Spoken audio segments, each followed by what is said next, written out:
Now that we're at the World Cup, it isn't enough to just be here. No one believes in China, but we will shock the world. Whatever it takes. I know I said no more surprises, but I was really hoping to pull off one last one. The world has changed. None of us can go back.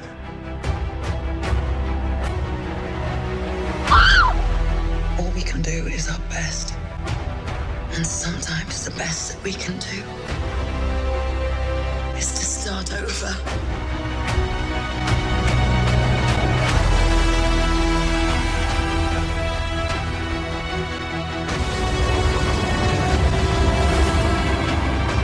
Whatever it takes. Whatever it takes. Whatever it takes.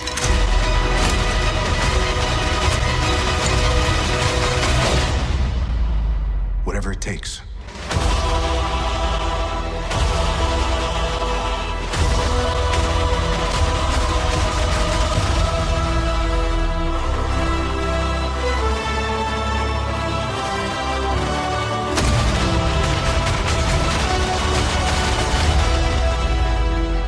Howdy-ho, ladies and gentlemen, and welcome back to the channel. And this is the World Cup in Qatar special, boys. Because as you can see, we're in the summer, so it's not accurate, because actually the World Cup is going to take place during the winter. But let's be honest, EA don't really give a shit about career mode. And in all honesty, I'd keep it in the summer. Because fixtures are already stupid congested already during the regular season. Can you imagine if the World Cup was being played during like December? In fact, how are they even gonna work that out? Is like just club football gonna be on hiatus? But regardless, the Chinamen are in. We have qualified through the Asia route. It's not that hard. There's only 3 teams in the Asia route. But the group that we got, not so easy. As you can see, China has only appeared in 1 World Cup, and that was in 2002, where they were put into a group against Brazil, Turkey, and Costa Rica, and they finished bottom of the group with 0 points. They scored 0 goals and allowed 9. Not Chinamen. Look at this. In their match up against Brazil, it was 4-0. And literally everyone who scored on them has an icon card in FIFA now. Carlos, Rivaldo, Ronaldinho, and Ronaldo. I mean, if you're gonna get scored on, it's pretty good to get scored on by. But for our first game at the World Cup since 2002, we get welcomed by World Cup defending champions, France. Thanks, FIFA. So obviously that one's not looking too hopeful, but the other two in our group, beatable. We got the ex-hosts in Russia, who doesn't have the strongest team, and then another ex-host in South Africa. So it's a very escapable group. Looking over the squad that we are bringing to Qatar, and you can see that it is quite impressive, considering that we started 4 years ago with pretty much nothing. Through massive investment, the best youth academy in the world, and lots of Chinese steroids. We have created a side where our lowest rated player is an 80. And yes, we might have stolen a few talents along the way, that being, you know, Amric Laporte and Heung-min Son and maybe Alphonso Davies. But we also do have a fair amount of homegrown talent. You got the Notorious One who got up to an 84. You got Quan Punchman who got up to an 86. You guys also voted him the MVP of the season, which gave him 2+5. And you can't see it here because it actually flipped over into the next season, so it reset all their stats. But we gave him to +5 in jumping and +5 in stamina, which gets him all the way up to a dominant 86. And you can see in his stats, he's pretty quick. He's got 81 sprint speed. Obviously, he's got 99 strength because he's Quan Punchman.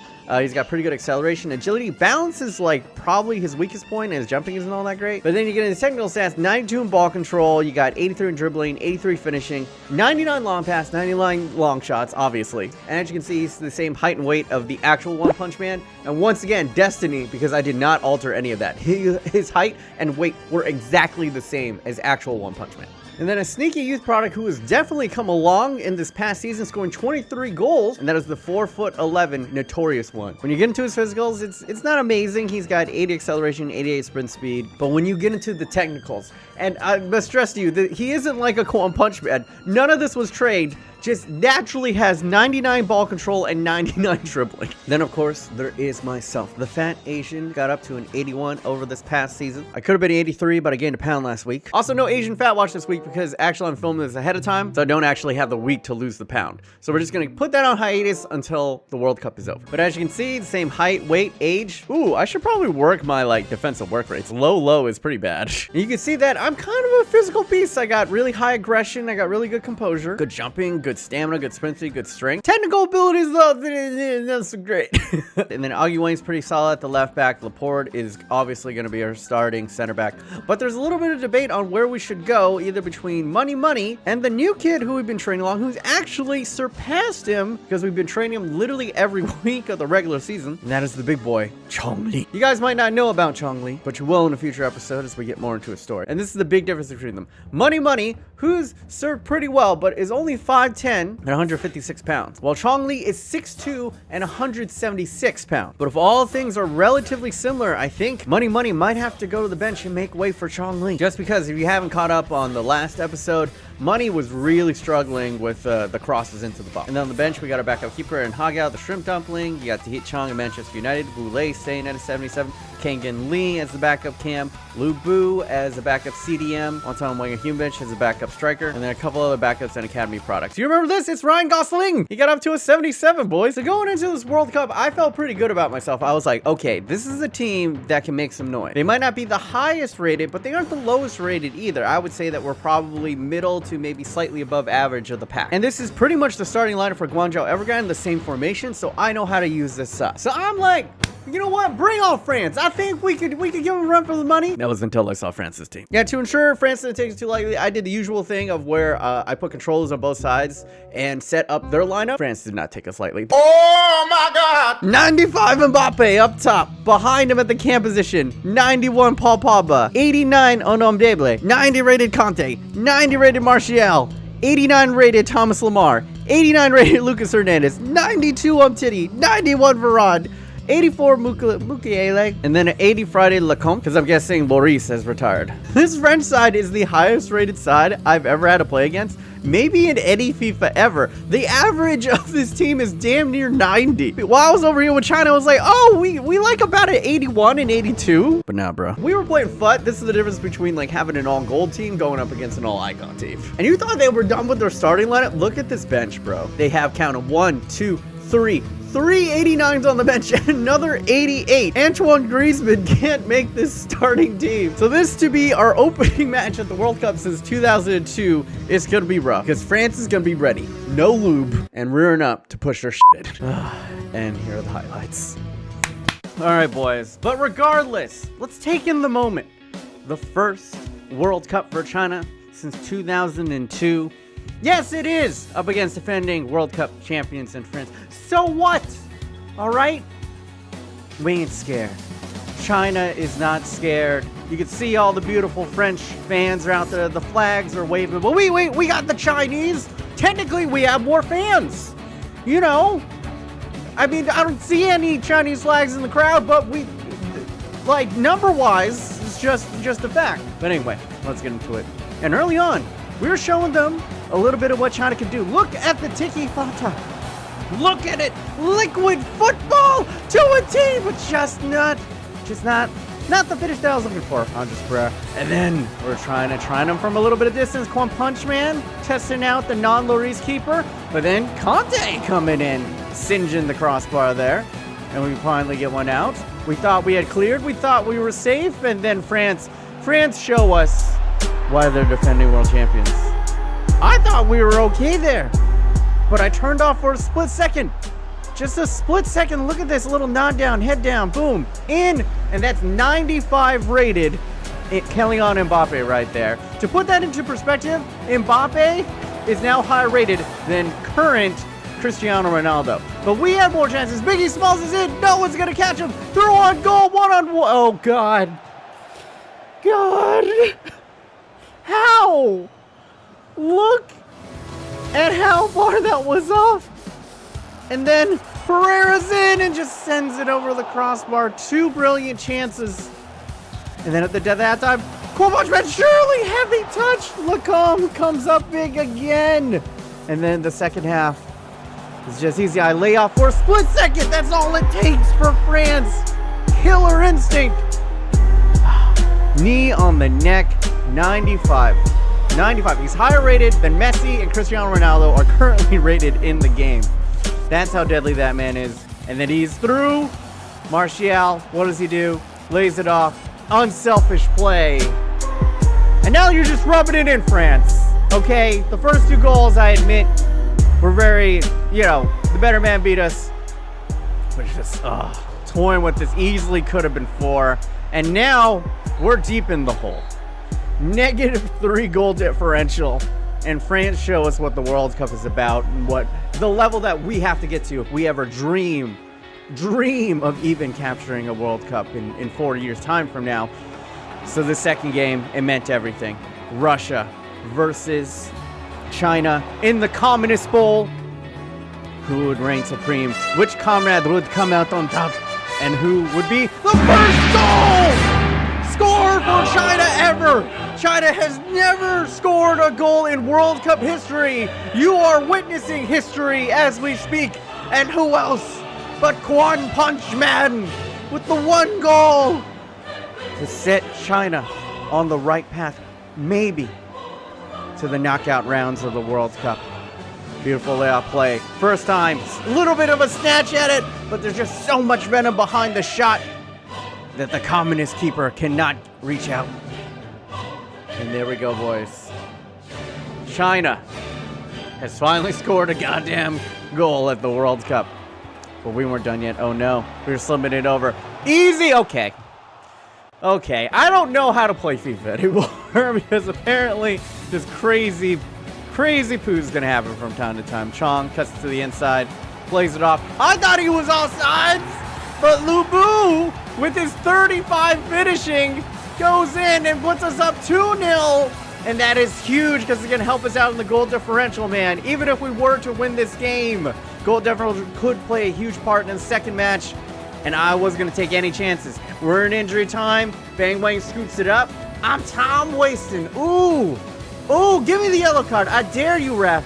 And then we just booted out of bounds. Our first win in World Cup history comes up against our communist comrades. And look at them, the Chinese fans. I knew they were there. But no, why are none of us having flags? Why does Russia only get the flags? China, come on, man. Killing me out here. But as you can see, this is the huge difference in this game and the last game, was that I forgot to set up the tactics that I usually run with Guangzhou Evergrande. It was on default China tactics, which was actually default India tactics, and that's why we're kind of underperforming. But for this last match, we're going to switch it up. We're going to go to live commentary. This is my highlights from the stream. Unfortunately, I forgot to hit record, so we're going to have to use these highlights right here. But enjoy. Down that line. Yes, sir! Let's... What is his heading? What is Quan Punch Man's heading? Heading accuracy, 73. Really unstable. It's such a detriment. Oh, let's go. Let's go! China! You guys wanted me in. 74 finishing. It's the tactics, bro. That could be the goal that sends China through. Should I do the jump? Where I jump on the screen, the Chinamen take flight? What do you think? It kind of looks like me. I mean, I'm slightly uglier. All right, attack the byline. Now cross. Ah! Damn! I'm letting Russia hang around. Getting a little bit nervous now. Footy is a pick on the game. Oh, please. No! Game, why do you do this to me? Come on, boys. No! What the f, man? I hit clear. Homeboy goes to clear. Chong Li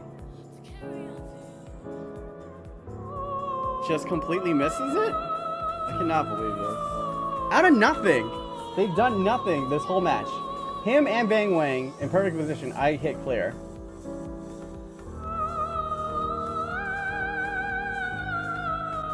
He didn't even get a touch on it.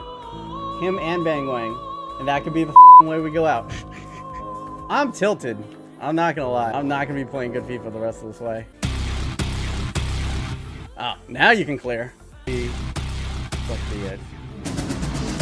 Gotta make moves. Wang Gang! No! Oh! Come on.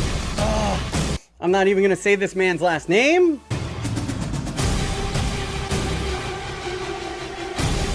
Oh, win. Go. Go.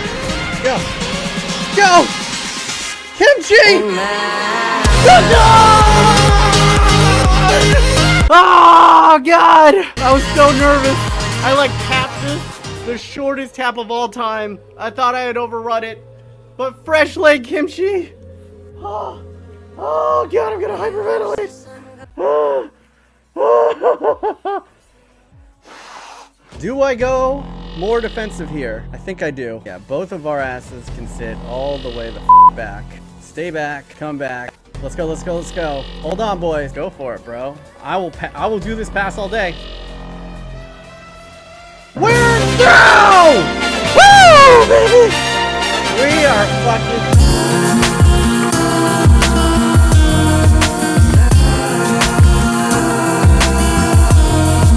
Predictably do escape the group with 6 points. We took a massive L up against France in the beginning, but I do kind of put that down to tactics, as I did not set up the proper tactics when we were going up against France. But I mean, if I gotta be honest, they probably still would have beat us. But after 2 cagey matches up against Russia and South Africa, we are in to the round of 16. And this is pretty much as far as I wanted to go. Anything beyond this is gonna be gravy. Checking out the other groups, in Group H, Argentina and Netherlands go through ahead of Sweden and Egypt. Group F, Cameroon tops the group above Germany, Hungary, and Mexico finish with 1 point. Wow. No era now. Group E, what is up? Yo, Africa is taking over in Qatar as the Ivory Coast tops the group above the darlings of the previous World Cup in England. Greece and Finland fall out. Brazil top Group D with Denmark going through while Norway and New Zealand go out. Portugal and Australia sneak past Peru and Austria. Interesting. Italy top the group along with Colombia while Canada and Northern Ireland go out. Pretty predictable. And Group A, Spain top the group and Switzerland go through above Uruguay and the Czech Republic. Uruguay knocked out. So that is interesting. So we're going to move into the round of 16 and our next opponent is going to be... Couldn't we get like Switzerland or Cameroon, man? Like,